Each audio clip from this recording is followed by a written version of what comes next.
Hello everyone, welcome to the vital tricks.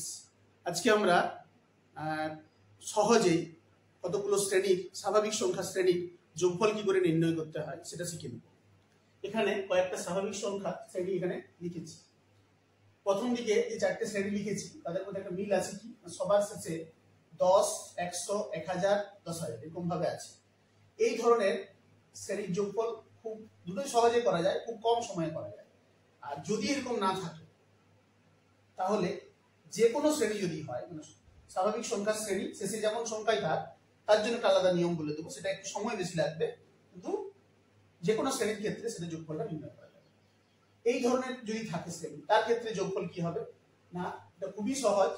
শেষে যে সংখ্যাটা থাকছে তাকে 2 দিয়ে ভাগ করব। কত হচ্ছে, 10 কে 2 দিয়ে ভাগ করলে 5 আর একটা 5 বসিয়ে দেব, 55। তার মানে এই শ্রেণীটার যোগফল হবে 55।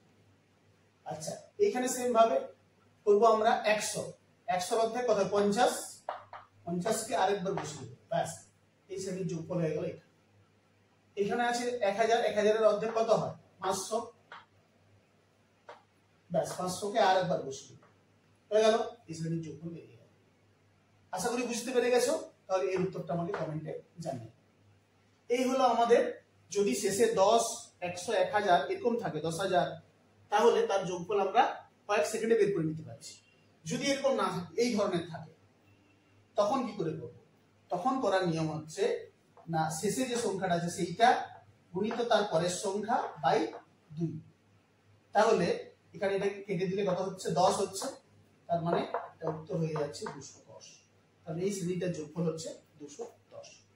যদি এটা বুঝতে পেরে থাকো তাহলে এর যোগফলটা তোমরা আমাকে কমেন্টে জানাবে।